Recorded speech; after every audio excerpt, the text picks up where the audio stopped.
So this is actually a bit of a selfish video because I have a single coming out in a couple of weeks. I'm not self-promoting here, but I was thinking about that and I started to get worried. Like, have I done everything I need to do? Like, have I submitted this to curators, playlist curators, to blogs, like to the people who've supported my music in the past? And I'm starting to stress out and I was like, what do I need to do? And I thought that would make a good video.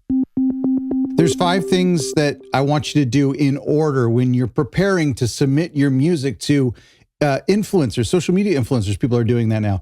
Radio stations like college radio, playlist curators, user-generated playlists, or even the official Spotify playlists. And then members of the press like music media, blogs, websites, magazines, even newspapers. Okay, the first thing I want you to do is you got to get organized. That's like the first thing. And I do that by gathering all of my metadata and all of my promotional assets. So metadata means like the release date, the artist's name, the track listing if it's an album, the genre, the social links, the websites, just all of that text, the lyrics, everything you need, whether it's a single, an EP, or an album.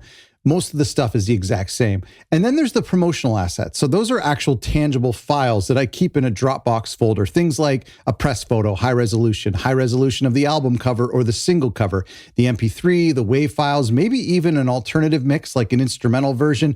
I like to keep all of that in a Dropbox folder, Google Drive, whatever have you, so that I can access it so that if I'm standing in line at the bank and somebody emails me and says, hey, we need the WAV file because we're going to do this promotion and we need a press photo, I can literally just go to that Dropbox folder, copy a link to that file and email it to them quickly. That's really important to have on hand. The metadata that I mentioned, I like to keep that in a Google Sheet or some type of online document that, again, you can open up on your phone super quickly and text someone a download link for a photo or the link to the lyrics. The point is like before you embark on submitting this music to members of the press or to curators, I just like to have everything in order. I have a private streaming link. I have a place for them to download the whole album in MP3s if they want that. I even have a press page, an entire website that just consolidates all that information in a nice, sexy little way. Step 2. Oh, I should probably mention our sponsor, but maybe I'll do that later. Our sponsor's Lander, by the way. Make a list. So I want you to have a promo list, a list of people that you contact. I think of this list for 2 purposes. Number 1 is it's just helps me keep organized of all the people that have supported my releases in the past or people that I want to approach that I think are relevant to this release. So if you're a label representing an artist or if you're an artist representing yourself, are these blogs, music magazines, music websites that are going to enjoy this music, are going to appreciate this music? In fact, I have a list specifically for ambient music. So when I release neoclassical or ambient or experimental stuff, I have a bunch of blogs and playlist curators that specialize in that music. So if I'm releasing a rock record or even just a straightforward folk record or a hip hop record, I'm not going to contact those people. So you might even want to have multiple lists for multiple different types of releases if you're a record label. If you're just an artist promoting your own music, then your one list you can stick to. That could have local people, international people, bloggers, journalists, writers, people of influence, social media influencers, everyone. I also use this list as a to-do list. This is my to-do list to look at it and go, I'm promoting this record. Have I sent it to this person, to this radio station, to this person? Don't pay for lists. Don't spam people. Just keep this neatly curated list nice and tidy. If you're in this business for a long time, your list might grow to 100 to 1,000 to 10,000 people. Unlikely that big, but you get the idea. But if you're just starting out as an independent artist or an independent record label, it's okay if your list is just 5 people or 0 people. You'll grow it slowly. Step 3 is we're going to contact these people now, and we want to keep it simple. Let's keep it simple. Stupid. Here's how to write an email. Hello. By the way, I'm going to email each individual contact individually. Maybe I'll do a mass email to like 30 or 40 people that I don't have too high hopes of, but I want to send the release anyway. But then I've got like about 20 people that have supported me in the past or that I really value. And so I'm going to write an individual email. I'll copy some of the details in between each email, but an individual email to each one of these people and say, hey, I hope this finds you well. It's Scott from such and such record label. Here's our latest release I'm really excited about. It comes out on this date. It's this type of music and 1 sentence as to why you're going to like it. Here's a direct private stream link to listen to it. No MP3s, no WAV files in the email. I'm sending them to a private SoundCloud link, or you can use a private YouTube video or a private Bandcamp stream. If it's an album, the same thing applies. It's just a SoundCloud link of the album, they can go there and listen to it right away. Most people just want to hear the music right away. They can listen to 20 seconds and go, yes, this is relevant to my playlist or to my audience or to my blog or whatever. Or they can hear it and go, nope, not for me. Chances are most people won't even open your email. The some that do open your email won't click on any links, but the ones that do click on links, you want to make sure it's super easy for them to hear the music right away. No signing up, no entering a password, just hearing the music right away. You can also maybe include a photo. I often include a press photo of the vinyl package and the cassettes, just so it looks like this is an official release. That's if I'm doing a full album. If the artwork is cool or there's a cool press photo involved, I'll include that as well. But I'm keeping the email just like 3 or 4 sentences, all separated by spaces just to not overwhelm them. Some of these bloggers, curators, they're getting almost 20, 30, 40, 50 to 100 emails per day, if you can believe it. Pause for a second. If you are releasing your own music as an independent artist or a record label who releases other people's music, you're always looking for a good, reliable digital distributor.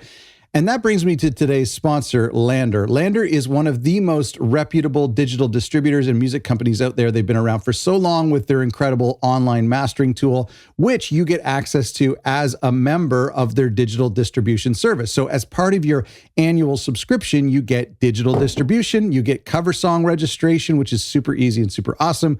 You get online mastering services and a bunch of other cool stuff like online courses and samples and plugins. I just got an email from them today showing me a bunch of new plugins that I can add to my DAW as part of my subscription.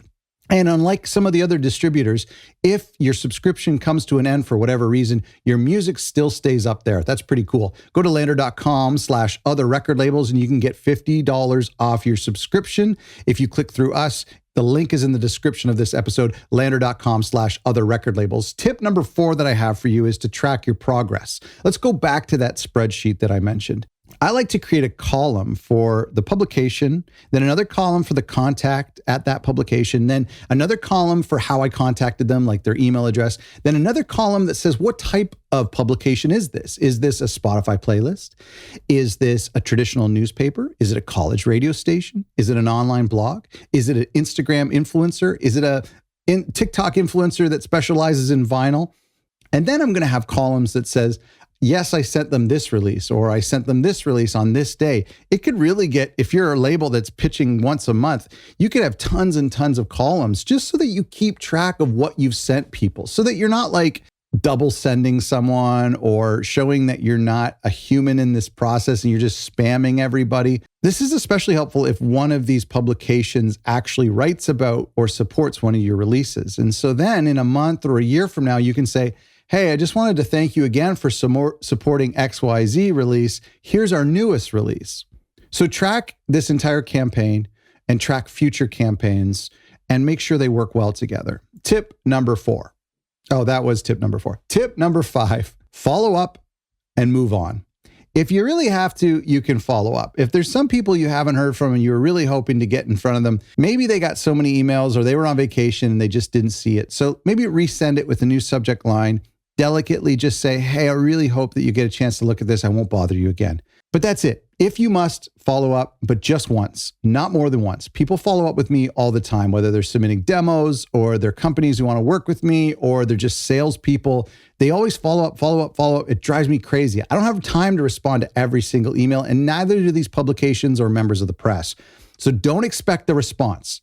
They don't owe you one. But you can follow up once politely, and maybe you catch them at a good time. They just were busy, saw it, they were standing in line somewhere, they didn't get a chance to look at it. Now they're at their desk for your follow-up, and they can actually check out the release. Look, if you didn't get a response from them, maybe they just didn't like it. Maybe they listened, the music was good, but it's just not a good fit for them. Or maybe the music was bad. Subjectively, they just didn't like the music at all. That's going to happen. Move on and wait until the next release to contact them again. I have a bunch of tools at our website, otherrecordlabels.com, including a new release brief that you can download. Just make sure you're part of our newsletter. Go to otherrecordlabels.com, sign up for our newsletter there, and I'll send valuable templates and checklists that you can use when promoting your new release. I hope you found this helpful, and good luck promoting your new release. It's the hardest part. Making music is the easiest part. Promoting your records and your singles is really hard. I have a single coming out soon, and I'm just not looking forward to who I have to pitch this to, but it's part of the business. We got to do it. We got to do it. Thanks again to our friends at Lander for sponsoring today's episode. Make sure you check them out if you're looking for a digital distributor, or if you want to switch to them as your digital distributor, go to lander.com. That's spelled LANDR.com/other record labels. Thanks for watching.